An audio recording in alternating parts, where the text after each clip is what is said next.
Hey, the Grande Alive. This is Coffee with Will, brought to you by Northwest Furniture and Mattress, Grande, Ronde Hospital, Anything 2 Digital, EONI, and SeaBrite Dentistry. I'm here today with local business owner Aaron Wise, who owns a local natural hygiene store right on Adams Avenue named Growing Wise, and he's here today to talk to us a little bit about why it's important to be conscious about what we're putting on our body and just himself. So thank you, Aaron, for coming in and chatting with me today. So well, it's a pleasure. Why don't you tell me a little bit about how you came to soap?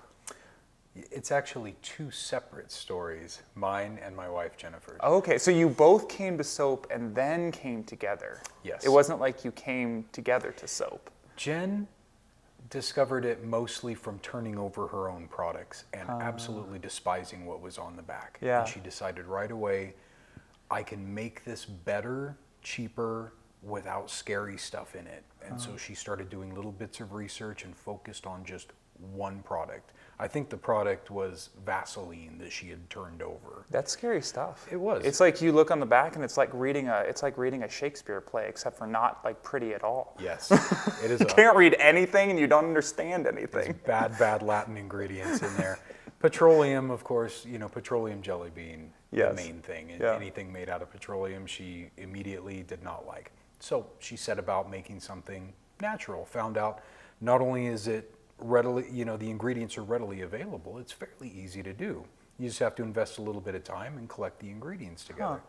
So she perfected her one product and then started slathering it on everybody that came over. You have a burn, you have an itch, you have a cut, on the stuff goes. And it works. And people love it.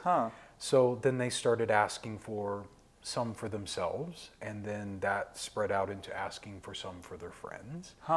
And then she got the idea of, well, why don't I just start selling this to everybody?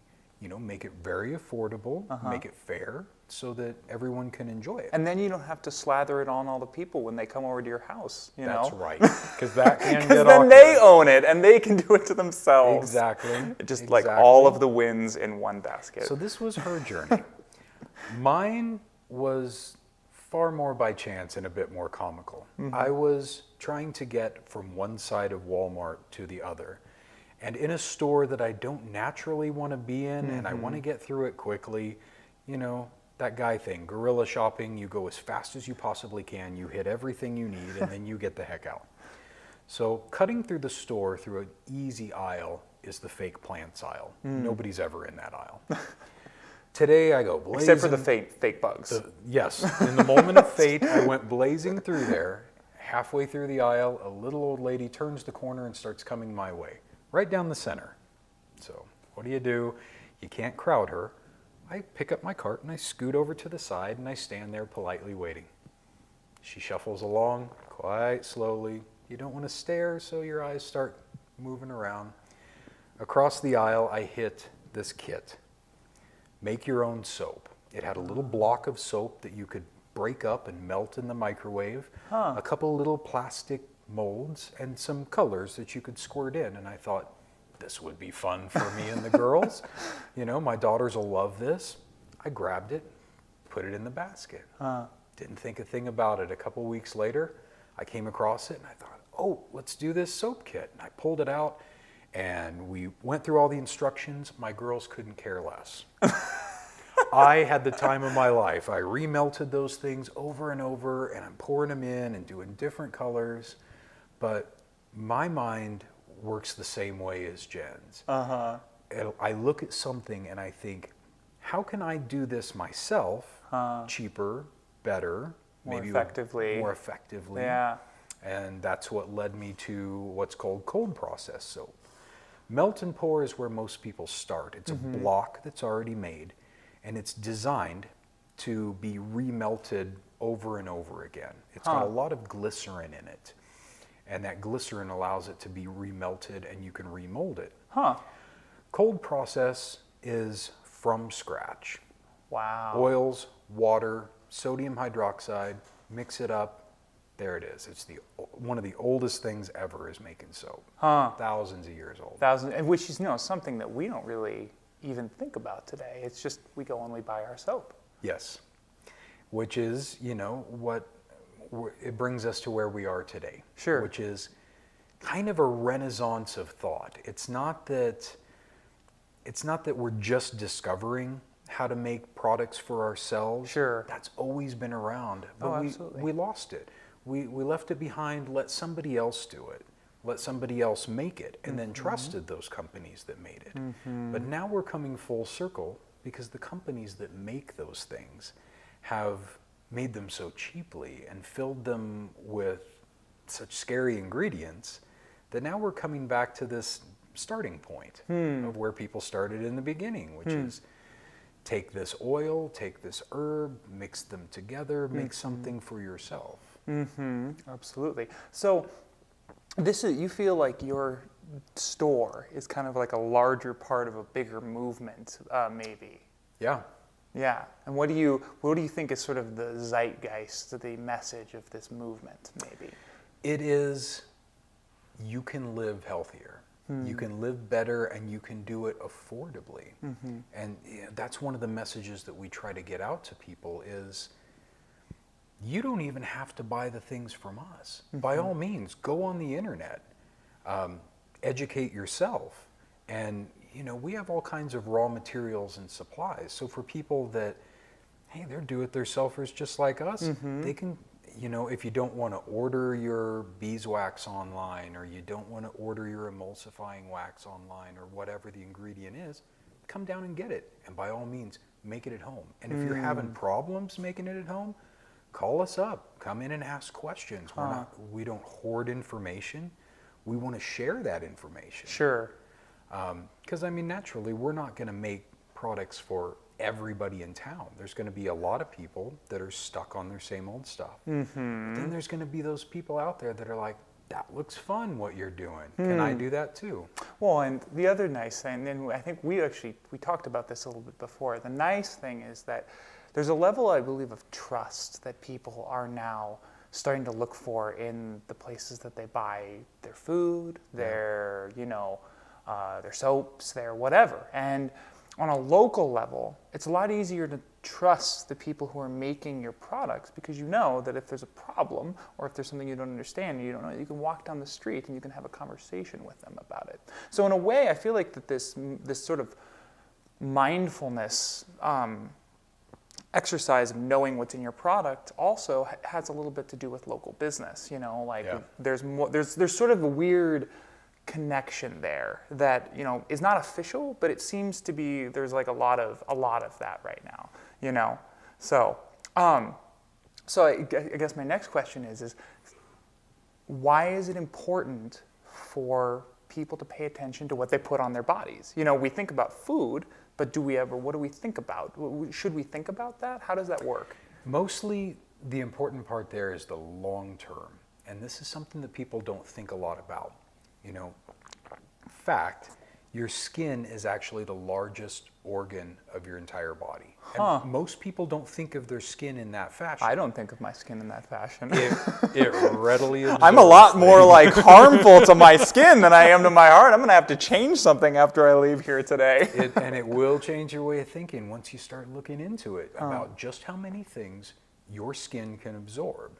Now, there are natural factors to your skin that try to block things out, but it can be readily penetrated through your pores with a lot of different things. So you have to be super careful. When you couple that with the fact that a lot of the ingredients in major cosmetic products today, they don't know the long-term effects of them. Or if they do know the long-term effects, they'll tell you, oh, well, it has to be over so many parts per million to be toxic.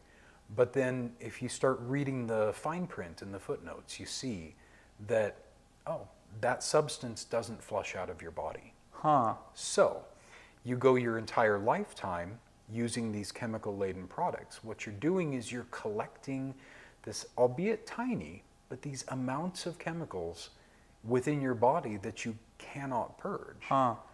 With some of those things, the world of science knows what it's going to do to you. But with some of those things, they just haven't done the long-term research. Well, because to this know. has only been a thing since about the 1940s and the 1950s when we started industrializing on a large scale and putting chemicals into whatever, our food and our cosmetics. Yeah, and now we're starting to realize that maybe just because it's a little bit isn't an okay excuse. Because that little bit over the course of a lifetime can develop into a lot, and then you have big problems. And not only for yourself, but also for your kids. Because Absolutely. your body is where your children's bodies, or at least with women, you know, I can't say that I will ever be able to grow another person inside of me, but where your body is growing the genetics for your kids and those kinds of things. Yeah. Cool. So my question for you is, what is the solution? What are some of the solutions that come from this conundrum? Awareness. You have to be aware. And you know, it starts with the simplest thing, reading. They taught it to us in school for a reason. Turn that product over and read it. And don't just give up halfway through the ingredient list. If something's on there that you don't know what it is or don't know what it does, the Google isn't just for kitten videos and fun stuff. The Google is for research. Research things. The Google is for research. If these had a title, that would be the title of this That coffee would with be the Will. title. The Google is for research. Correct. You can look up anything, any substance you want. There will be material safety data sheets on it. There will be plain English blogs about what this does, where it comes from, how it's refined.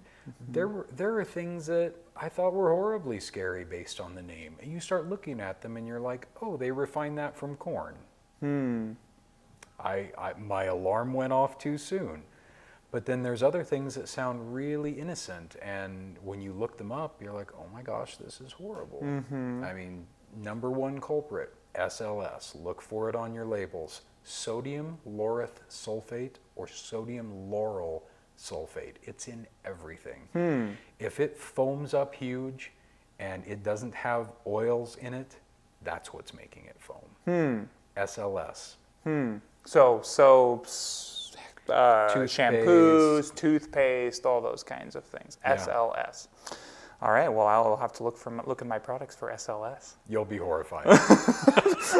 Well, thanks, Aaron, and thank you, LeGrand Alive. I'm gonna go be horrified. Horrified. I can guarantee you'll find it everywhere. So I guess this is what I'm imagining is going through our viewer's mind here is like, oh my gosh, I've got all these chemicals around my house. I've got it in my cleaning solutions. I've got it in my toothpaste. I've got it in my shampoo.